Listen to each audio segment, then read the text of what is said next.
Yung mga kasiklat, for today's video, bibigyan ko lang kayo ng konting tips. Kung wala kayong pagka bumili kayo ng tilapia at wala naman kayong matalas na gunting, pwede nyong gamitin tong pang pruning, mga pamputol ng sanga. Pero syempre, kailangan nyo lang linisan yan. Ito, papakita ko sa inyo. Pwede yan sa mga isda. Diba? Wala na siyang mga mga nasa gilid, yung mga ganito. Pwede yung tanggalin yan. Magitan nitong pruning shears. So, madali lang.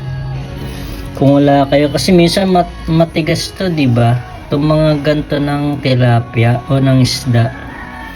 Kung medyo hindi masyadong matalas ang inyong gunting, mahirapan kayong gupitin to. Hindi katulad kung meron kayong pruning shears, diba?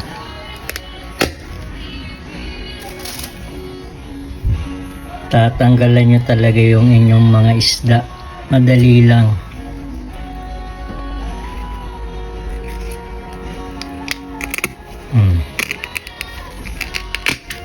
Diba? Basic na basic.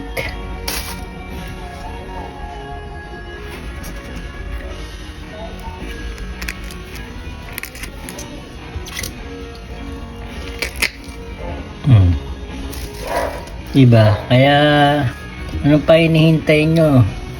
Click nyo lang sa siklat sa aking mga videos doon. Meron tayong pruning shears. Hindi lang pang mga sanga-sanga, pwede rin to sa mga palikpik ng isda.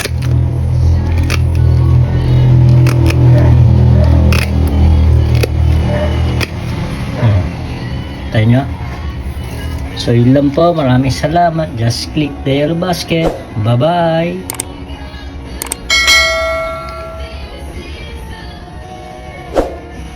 Yung mga kasiklat, for today's video, bibigyan ko lang kayo ng konting tips. Kung wala kayong pagka bumili kayo ng tilapia at wala naman kayong matalas na gunting, pwede nyo gamitin itong pang pruning, mga pamputol ng sanga. Pero syempre, kailangan nyo lang linisan yan. Ito, papakita ko sa inyo. Pwede yan sa mga isda. Diba? Wala na siyang mga mga nasa gilid, mga ganito.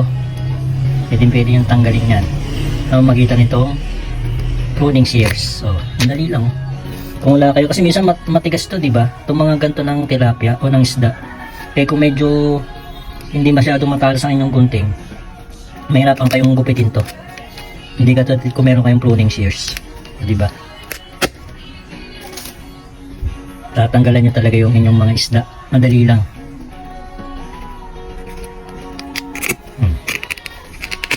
Diba? Basic na basic.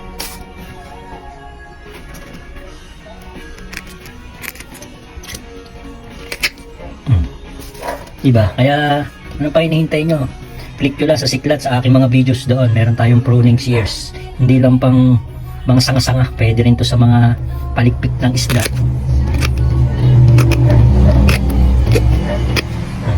Tayo nyo? So yun lang po. Maraming salamat. Just click the yellow basket. Bye bye.